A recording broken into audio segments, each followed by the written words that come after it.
India जैसी team को तो वर्ल्ड कप खेलना ही नहीं चाहिए। अगर वो इम्प्रूव नहीं करते तब इंडिया को अपना नाम वर्ल्ड कप से विड्रॉ कर लेना चाहिए। ये सब शब्द थे 1983 वर्ल्ड कप से पहले विजडन के एक मशहूर जर्नलिस्ट डेविड एडवर्ड फ्रिथ के। एंड ये बताता है कि उस टाइम पर इंडियन टीम की कैसी वैल्यू थी। ये साल है 2025 और इंडियन क्रिकेट टीम अब इतनी स्ट्रांग हो चुकी है कि उसे हर टूर्नामेंट से पहले उस टूर्नामेंट का फेवरेट्स का दर्जा दिया जाता है। मगर ऐसा हमेशा से नहीं था। एक समय ऐसा भी था जब इंडियन टीम को वर्ल्ड कप खेलने के लिए भेजना भी बीसीसीआई के लिए एक बहुत बड़ा फाइनेंशियल लॉस हुआ करता था। एक टाइम था जब इंडियन क्रिकेट को वर्ल्ड क्रिकेट की सबसे कमजोर टीम्स में गिना जाता था। और तो और रेसिज्म का शिकार होकर इंडियन टीम के प्लेयर्स को लॉर्ड्स में घुसने की परमिशन भी नहीं दी जाती थी। पैसों के मामले में भी बीसीसीआई इतना कमजोर था कि वर्ल्ड कप जीतने के बाद प्लेयर्स को इनाम देने के लिए खुद लता मंगेशकर जी को एक कॉन्सर्ट करके फंड्स रेज करने पड़े थे, जिससे वो टीम के प्लेयर्स को 1 लाख का अवार्ड प्राइज दे पाए। वहीं बीसीसीआई हर प्लेयर को 25,000 तक ही दे पा रहा था। इतना बुरा हाल था बीसीसीआई का उस टाइम पर। मैं बात कर रहा हूँ 1980s की, जब इंडियन क्रिकेट, इंडिया की इकोनॉमी और देश की स्टेबिलिटी सब कुछ डिक्लाइन थी। देश में कम्युनल राइट्स, पॉलिटिकल अनरेस्ट, ये सब चीजें चल रही थी। और ऐसे माहौल में देशवासियों के बीच में देश प्रेम की भावना जगाई 1983 के वर्ल्ड कप में। एक ऐसा वर्ल्ड कप जिसने इंडियन क्रिकेट का इतिहास बदल के रख दिया। एक ऐसा वर्ल्ड कप जिसके शुरू होने से पहले ही इंडिया को बेकार टीम का दर्जा मिल चुका था। आइए बात करते हैं उस हिस्टोरिक वर्ल्ड कप की।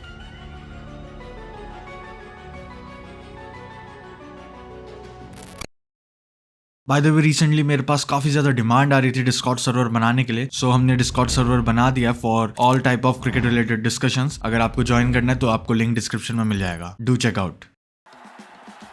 1 जून 1983 इंडिया की क्रिकेट टीम वर्ल्ड कप खेलने के लिए इंग्लैंड जाती है। उस टाइम पर टीम के 4 मेन खिलाड़ी मोहिंदर अमरनाथ, मदन लाल, कीर्ति आजाद और टीम के कैप्टन कपिल देव, ये लोग पहले से ही इंग्लैंड में काउंटी क्रिकेट खेल रहे थे। अब इस टाइम पर इस टीम से कितनी उम्मीदें थी, इसका अंदाजा आप इसी बात से लगा सकते हो कि इस टीम के इंडिया जाने की रिटर्न टिकट्स सेमीफाइनल मैच से पहले ही करवा दिए गए थे, क्योंकि उस पॉइंट पर सबको पता था कि ये टीम कुछ ज्यादा नहीं कर पाएगी। इस 1983 वाले वर्ल्ड कप से पहले क्रिकेट के 2 और वर्ल्ड कप्स हो चुके थे एंड दोनों की विनर्स रही थी वेस्ट इंडीज की टीम। एंड इन दोनों ही वर्ल्ड कप की परफॉर्मेंस को मिलाकर इंडियन टीम ने टोटल एक ही टीम को हराया था, और वो थी ईस्ट अफ्रीका, जिनमें भी तंजानिया, केन्या, युगांडा और जाम्बिया में रह रहे इंडियंस ही खेल रहे थे। और इंडियन टीम को सब लोग एक वीक टीम की तरह देखते थे। एंड इवन इस 1983 वाले वर्ल्ड कप में भी इंडिया को वर्ल्ड कप जीतना तो छोड़ो, एक मैच जीतने के भी काबिल नहीं समझा जा रहा था। उस वर्ल्ड कप में इंडियन टीम के ग्रुप में न्यू कमर जिम्बाब्वे के अलावा क्रिकेटिंग जायंट्स ऑस्ट्रेलिया और वेस्ट इंडीज भी थे। इस ग्रुप को देखकर ही इंडिया का नॉकआउट्स खेलने के लिए क्वालिफाई करना भी इम्पॉसिबल लग रहा था, क्योंकि सबको पता था कि ऑस्ट्रेलिया और वेस्ट इंडीज इंडिया को ऊपर आने ही नहीं देंगे। लेकिन इन सब नेगेटिव्स के अलावा भी काफी पॉजिटिव्स थे, जैसे कि इंडियन टीम में सबसे बड़ा नाम था लिटिल मास्टर सुनील गावस्कर का। छोटी हाइट के सनी पाजी अपनी कमाल की बैटिंग के लिए पूरी दुनिया में फेमस हो चुके थे। एंड इवन वो 10,000 रन पूरे करने वाले दुनिया के सबसे पहले प्लेयर थे। वर्ल्ड कप से ठीक पहले फॉर्म में एक डिप आने की वजह से उन्हें कैप्टनसी से हटा दिया गया था। लेकिन इस सब के बावजूद इस वर्ल्ड कप में उन्हें इंडिया की इकलौती उम्मीद की तरह भी देखा जा रहा था, जो कि बताने को काफी है कि वो कितने ज्यादा अच्छे प्लेयर थे। लेकिन उनकी जगह पर इस बार टीम का कैप्टन बनाया गया था एक यंग प्लेयर कपिल देव को। अब बात करते हैं बाकी के स्क्वाड की। उनके अलावा टीम में थे न्यू गावस्कर कहलाए जाने वाले दिलीप वेंगसरकर, कमाल के अटैकिंग ओपनर के श्रीकांत, टीम के इकलौते wicket keeper Syed Kirmani, promising all rounder Ravi Shastri, middle order batsman late Yashpal Sharma, Sandeep Patil और कीर्ति आजाद, फास्ट बॉलर्स बलविंदर सिंह संधू, रॉजर बिनी, सुनील वालसन और मदन लाल। एंड टीम के वाइस कैप्टन थे मोहिंदर अमरनाथ। इस वर्ल्ड कप के शुरू होने से पहले इंडियन टीम के 4 मैचेस काउंटी टीम्स के अगेंस्ट करवाए गए थे, मगर टीम की हालत इतनी बुरी थी कि हम 4 में से 3 वार्म अप मुकाबले भी हार गए। ऑफ द फील्ड भी हमारी टीम के लिए टाइम काफी खराब चल रहा था, क्योंकि इंडियन टीम को इंग्लैंड में रेसिज्म का शिकार होना पड़ा था। क्योंकि जब इंडियन टीम के मैनेजर PR मान सिंह टीम के पासेस लेने के लिए ECB के हेडक्वार्टर्स जाते हैं, तब उन्हें लॉर्ड्स के स्टेडियम का एक्सेस तक नहीं दिया जाता। एंड इवन उन्हें बेइज्जत करते हुए ये कहा गया कि जब टीम इंडिया फाइनल्स पहुंचेगी तब फाइनल्स खेलने के लिए उन्हें पास दे दिया जाएगा। इस तरीके से डिग्रेड किया गया था इंडियन टीम के मैनेजर को। 1983 का वर्ल्ड कप स्टार्ट होता है। उस वर्ल्ड कप में इंडियन टीम का पहला मैच ही माइटी वेस्ट इंडीज के खिलाफ था। उस पॉइंट तक वेस्ट इंडीज ने वर्ल्ड कप में एक भी मैच नहीं हारा था। वेस्ट इंडीज के पास उस टाइम पर 4 खतरनाक पेस बॉलर्स थे, जो कि अपोजिशन के बैट्समैन को डराने के लिए काफी थे। एंड इवन इस पेस फैक्ट्री के अलावा उनके पास काफी खतरनाक बैट्समैन भी थे। Sir Clive Lloyd, sir Gordon Greenidge, Desmond Haynes और सर विवियन रिचर्ड्स इस टीम का पार्ट थे। इस मैच में पहले बैटिंग करते हुए इंडियन टीम की तरफ से यशपाल शर्मा ने 89 रन की काफी अच्छी पारी खेली। थी, जिसकी मदद से इंडियन टीम का स्कोर 262 फॉर 8 तक जा चुका था एंड अब वेस्ट इंडीज को जीतने के लिए चाहिए थे 263 रन।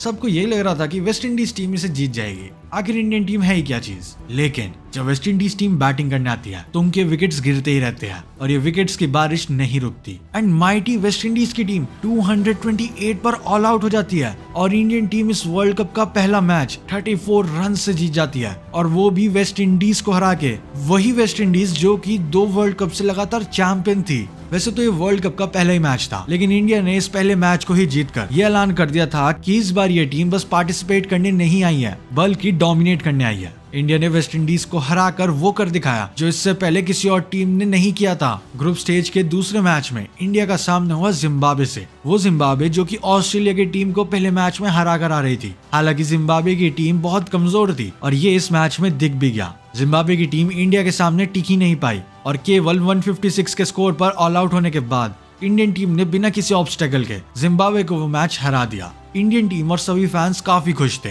एक ऐसे वर्ल्ड कप में इतनी अच्छी शुरुआत जिसमें तुम्हें कंसीडर तक नहीं किया जा रहा था, ये एक बहुत बड़ी बात थी। लेकिन इंडिया ने भले इस टूर्नामेंट में बेहतरीन शुरुआत करी हो, मगर अभी मुश्किलें आनी बाकी थी। ऐसा मैं इसलिए कह रहा हूँ क्योंकि इंडियन टीम को एक बार फिर से ऑस्ट्रेलिया और वेस्ट इंडीज से भिड़ना था। एक तरफ हमारे अगले 2 मैच पावरफुल ऑस्ट्रेलिया और वेस्ट इंडीज से थे, तो वहीं दूसरी तरफ टाइम पर इंजरी से रिकवर ना करने के कारण सुनील गावस्कर को टीम के बाहर रहना पड़ा। मगर हमारी प्यारी मीडिया ने सबके सामने ये पोर्ट्रे किया कि सुनील गावस्कर को टीम से ड्रॉप कर दिया गया एंड उन्होंने इस झूठी खबर को छाप दिया, जिससे कैप्टन कपिल देव के ऊपर सवाल खड़े हो गए थे। ये अगले 2 मैच मानो रियलिटी चेक से थे। दोनों ऑस्ट्रेलिया और वेस्ट इंडीज ने इंडिया को पूरी तरीके से ह्यूमिलिएट किया। ऑस्ट्रेलिया वाले मैच में ट्रेवर चैपल की सेंचुरी के साथ ऑस्ट्रेलियन टीम ने हमें 162 रन से हराया, तो वहीं दूसरी तरफ वेस्ट इंडीज की तरफ से सर विव रिचर्ड्स की सेंचुरी के साथ वेस्ट इंडीज ने इंडिया को 66 रन से हराया। वेस्ट इंडीज वाले मैच के दौरान खून की प्यासी वेस्ट इंडीज की पेस फैक्ट्री ने शॉर्ट पिच लेंथ पर इंडियन बैट्समैन को खतरनाक तरीके से टेस्ट किया। सारी बॉल शॉर्ट पिच जा रही थी, जिसमें से एक बॉल सीधा जाकर दिलीप वेंसरकर के जॉ पर लग गई एंड इसके बाद उन्हें तुरंत हॉस्पिटल भी ले जाया गया। मगर मैच हारने से बुरी खबर तब आई जब हॉस्पिटल से दिलीप वेंसरकर की कंडीशन के बारे में पता लगा। उनका जॉ पूरे तरीके से खुल गया था, जिसकी वजह से उन्हें 7 स्टिचेस लगाए गए और इस इंजरी के कारण उन्हें बचे हुए पूरे वर्ल्ड कप से रूल आउट कर दिया गया। पहले सुनील गावस्कर का इंजरी की वजह से टीम से बाहर होना और अब दिलीप वेंसरकर का इंजर्ड होकर टीम से बाहर होना, इस सब से इंडियन टीम की सिचुएशन काफी खराब हो चुकी थी। लेकिन इंडियन टीम के पास अब भी मौका था सेमीफाइनल और फाइनल खेलने के लिए एंड उन्होंने इस मौके को जाने नहीं दिया। Match number 5 India versus Zimbabwe. ये मैच इंडिया के लिए एक डू और डाई मैच था। मतलब अगर इंडियन टीम इस मैच में जिम्बाब्वे को बड़े मार्जिन से नहीं हरा पाती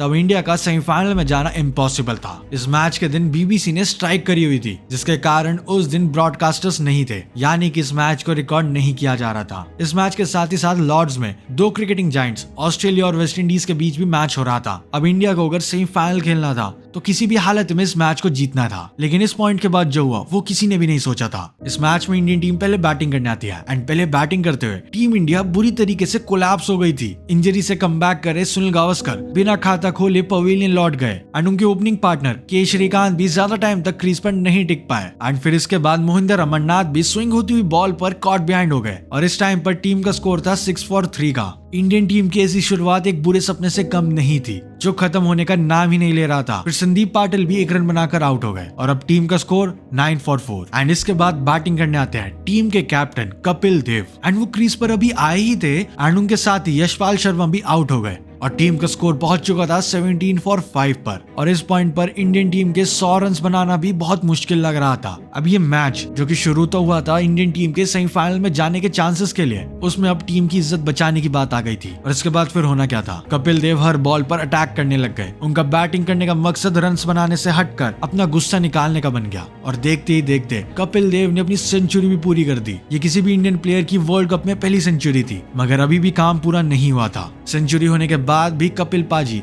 एक बार फिर से अपनी अटैकिंग बैटिंग कंटिन्यू रखते हैं और 60 ओवर्स के एंड तक बस ग्राउंड में चारों तरफ चौके छक्के मार रहे थे। कपिल पाजी ने 127 के स्ट्राइक रेट के साथ नॉट आउट 175 रन बना दिए थे, जिसमें उन्होंने 16 चौके और 6 छक्के मारे थे। ये ओडीआई फॉर्मेट का उस टाइम का सबसे बड़ा इंडिविजुअल स्कोर था। कपिल देव सिंगल हैंडेडली वो मैच जिम्बाब्वे के हाथों से छीन लेते हैं और इंडियन टीम 266 रन बनाती है, जिसके जवाब में जिम्बाब्वे की टीम 235 पर ऑल आउट हो जाती है और इंडियन टीम वो मैच 31 रन से जीत जाती है। लेकिन बात यहाँ पर खत्म नहीं हुई थी। इंडियन टीम का अगला मैच एक वर्चुअल क्वार्टर फाइनल के बराबर था। अब था ग्रुप स्टेज का लास्ट मैच एंड एक बार फिर से हमारे सामने माइटी ऑस्ट्रेलिया खड़ी हुई थी। ग्रुप स्टेज के पिछले मैच में ऑस्ट्रेलिया ने इंडिया को 162 रन से हराया था, मगर आज इंडियन टीम का मूड कुछ और ही था। टीम इंडिया इस मैच में डरते हुए नहीं बल्कि रिवेंज लेने की माइंडसेट से आई थी। इस मैच में इंडिया पहले बैटिंग करते हुए 247 का एक रिस्पेक्टेबल टोटल बनाती है एंड अब उसके बाद काम था इंडिया के बॉलर्स का, जिसमें इंडिया के फास्ट बॉलर बलविंदर सिंह संधू, मदन लाल और रॉजर बिनी ने ऑस्ट्रेलिया को घुटने पर ला दिया और केवल 129 के स्कोर पर ऑस्ट्रेलियन टीम ऑल आउट हो गई और इस 118 रन की मैसिव मार्जिन के साथ इंडियन टीम ने वो कर दिखाया जिसने इंडिया में बैठे हर इंडियन को बिना डरे सपने देखने की हिम्मत दी। ये जीत कोई आम जीत नहीं थी। इस जीत का मतलब ये था कि इंडियन टीम पहली बार किसी क्रिकेट वर्ल्ड कप के सेमीफाइनल्स के लिए क्वालिफाई कर गई थी। अब कपिल देव की इस ब्रिगेड का सपना बस 2 मैचेस की दूरी पर था और अब पूरे इंडिया की नहीं बल्कि पूरी दुनिया की नजरें इस सेमीफाइनल मैच पर टिकी हुई थी, क्योंकि जो इंडियन टीम इससे पहले 2 वर्ल्ड कप्स में बस एक ही मैच जीती थी वो इस वर्ल्ड कप में सेमीफाइनल्स तक आ गई थी। सेमीफाइनल मैच था इंग्लैंड के अगेंस्ट। अब इस टूर्नामेंट के शुरू होने से पहले इंडियन क्रिकेट टीम से कुछ खास लगाव रखने वाले जर्नलिस्ट डेविड एडवर्ड फ्रिथ ने इंडियन टीम को वर्ल्ड कप से निकाल देने की बात कही थी। अब इंडियन टीम के शानदार परफॉर्मेंस के बाद डेविड फ्रिथ का एक बार फिर से बयान आया जिसमें उन्होंने कहा कि इंडियन टीम वर्ल्ड कप नहीं जीतेगी। उन्होंने इस अच्छी परफॉर्मेंस को बस एक तुक्का बताया और कहा कि अगर इंडियन टीम वर्ल्ड कप जीतती है तब वो अपने वर्ड्स खाने को तैयार है। सेमीफाइनल्स का पहला मैच था इंडिया और इंग्लैंड के बीच जो कि मैनचेस्टर में खेला जा रहा था, तो वहीं दूसरा मैच वेस्ट इंडीज और पाकिस्तान का था जो कि ओवल में उसी टाइम पर खेला जा रहा था। इंडिया वर्सेस इंग्लैंड में इंग्लैंड की टीम पहले बैटिंग करने आती है। इंग्लैंड के ओपनर्स ने 69 रन की ओपनिंग पार्टनरशिप के साथ इंडियन टीम को बैकफुट पर धकेल दिया था। मगर हमारी ये इंडियन टीम भी कहां कम थी। इसके बाद इंडिया के बॉलर्स ने किसी भी इंग्लिश बैट्समैन को बड़े रन बनाने ही नहीं दिए।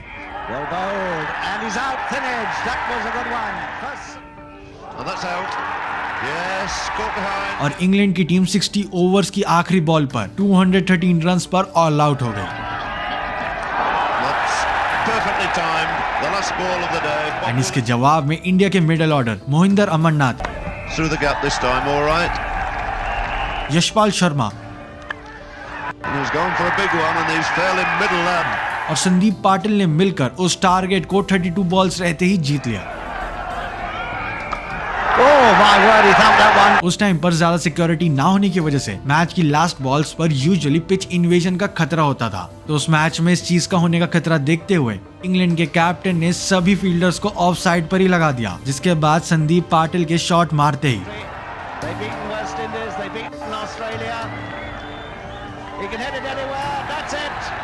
सभी प्लेयर्स डगआउट की तरफ भागने लग गए। इंडिया ने होस्ट इंग्लैंड को वर्ल्ड कप से बाहर का रास्ता दिखा दिया था एंड इसका मतलब ये था कि इंडियन टीम फाइनल के लिए क्वालिफाई कर गई है। मैनेजर PR मान सिंह सहित पूरी टीम को लॉर्ड्स का स्पेशल पास एक्सेस दिया गया। दूसरी तरफ ओवल में वेस्ट इंडीज ने पाकिस्तान को हरा दिया था और वो अपना तीसरा कंसेक्यूटिव वर्ल्ड कप फाइनल खेलने के लिए तैयार थी। अब भले इस मैच का कोई भी नतीजा आता, मगर इंडिया ने इस टूर्नामेंट में ऐसी चीज कमाई थी जिसका कंपैरिजन ट्रॉफी से नहीं किया जा सकता एंड वो था सेल्फ कॉन्फिडेंस। अब पूरे वर्ल्ड में इंडियन टीम को एक वीक टीम की तरह नहीं बल्कि एक खतरनाक टीम की तरह देखा जा रहा था। कपिल देव की इस फौज ने वो कर दिखाया था जिसकी कोई कल्पना भी नहीं कर सकता था। इंडिया और वर्ल्ड कप के बीच में बस अब एक मैच था। उस टाइम पर सभी क्रिकेट फैंस की नजरें इस मैच पर टिकी हुई थी। डेट थी 25 जून 1983, India versus West Indies, the 1983 world cup final. ये मैच खेला जा रहा था लॉर्ड्स के प्रेस्टिजियस ग्राउंड पर, जिसकी पिच पर काफी ज्यादा घास थी, यानी कि फास्ट बॉलर्स के लिए पिच में काफी ज्यादा मदद थी। इंडियन टीम टॉस हार गई, यानी कि वो पहले गेम में पीछे हो गई थी और टीम में फास्ट बॉलिंग स्ट्रेंथ को देखते हुए मैक्सिमम लोगों ने वेस्ट इंडीज को ऑलरेडी विनर समझ लिया था। यहाँ तक कि इस मैच के बेटिंग ऑड्स भी 66:1 थे। कोई भी इंडियन बैट्समैन रन बनाने में कामयाब नहीं हो पाया।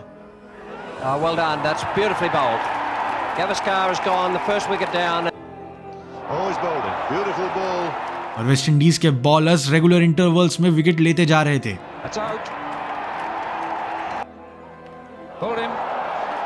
It's all over, that's the end.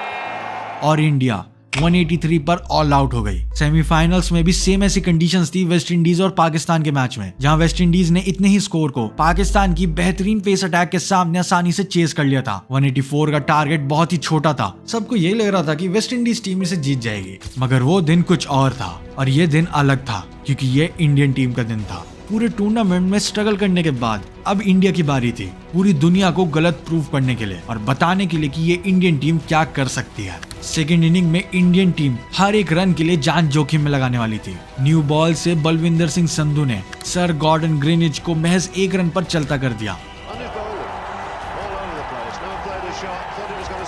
मगर फिर बैटिंग करने आते हैं the greatest batsman of all time, the gangster of cricket, sir Vivian Richards, and उन्होंने आते ही अग्रेसिव हिटिंग करना शुरू कर दिया। वो ग्राउंड के चारों तरफ बाउंड्रीज लगा रहे थे और 184 का वो टारगेट हर बॉल के साथ कम होता जा रहा था।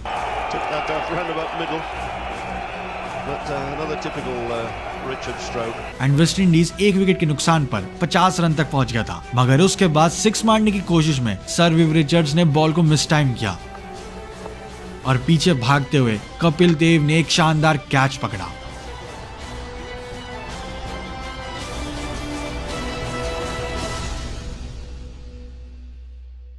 एंड वो कैच आज भी one of the most iconic and best catches में से एक है, जिसने पूरे मैच का रुख बदल दिया। और यहाँ से इंडियन टीम को एक छोटी सी होप दिखी और इंडिया के फास्ट बॉलर्स के सामने वेस्ट इंडीज का मिडिल ऑर्डर पूरी तरीके से कोलैप्स हो गया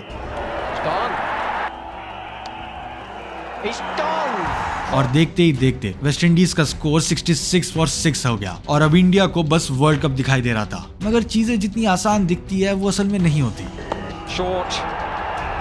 क्रीज पर विकेटकीपर बैट्समैन जेफ डूजॉन और बॉलर मेलकम मार्शन अभी भी टिके हुए थे। 183 का छोटा स्कोर बनाने के बाद इंडियन टीम वेस्ट इंडीज की तरफ से एक भी पार्टनरशिप अफोर्ड नहीं कर सकती थी। एंड इस मोमेंट पर कैप्टन कपिल देव ने अपना आखिरी कार्ड खेला। उन्होंने बॉल थमाई जिमी पाजी यानी कि मोहिंदर अमरनाथ को और ये सडन बॉलिंग चेंज इंडिया के इतना काम आया कि जिमी पाजी ने दोनों सेट बैट्समैन को आउट कर दिया और फिर वेस्ट इंडीज का स्कोर आ गया 140 फॉर 9 पर। मैच की सिचुएशन काफी इंटेंस हो चुकी थी और अब इंडियन टीम को वर्ल्ड चैंपियन बनने के लिए चाहिए था बस 1 विकेट। पूरा क्राउड ग्राउंड इन्वेजन करने के लिए रेडी था। बॉल थी मोहिंदर अमरनाथ के पास और उनकी बॉल जाकर सीधा माइकल होल्डिंग के पैड्स पर लगी। मानो एक पल के लिए वक्त थम ही गया था और उसके बाद अंपायर ने उंगली खड़ी करी और वेस्ट इंडीज की वो माइटी टीम ऑल आउट हो गई, जिसका मतलब ये था कि Indian team world cup final match 43 run से जीत गई और वर्ल्ड चैंपियन बन गई। ये मोमेंट ऐसा था जो कि वर्ड्स में बयान नहीं किया जा सकता एंड ये पूरा मोमेंट बताते हुए मुझे काफी अच्छा और प्राउड फील हो रहा है।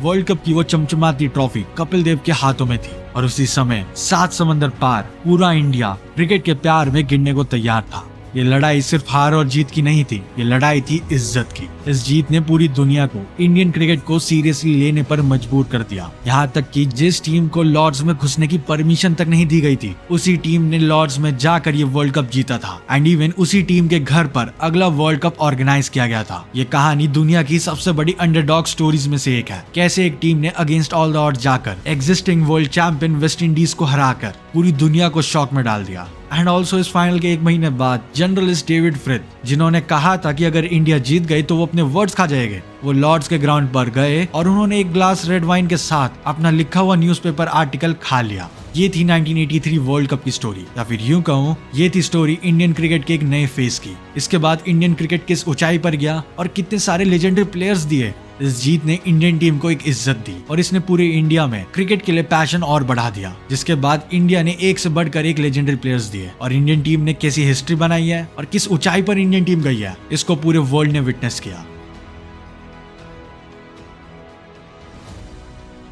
अगर इंडियन टीम के 2008 में ऑस्ट्रेलिया में जाकर डोमिनेशन के ऊपर पूरी सीरीज देखनी है तो यहाँ पर क्लिक करो। अगर सचिन तेंदुलकर की कैप्टनसी के ऊपर वीडियो देखना है तो इस वीडियो पर क्लिक करो। Thanks for watching. जय हिंद।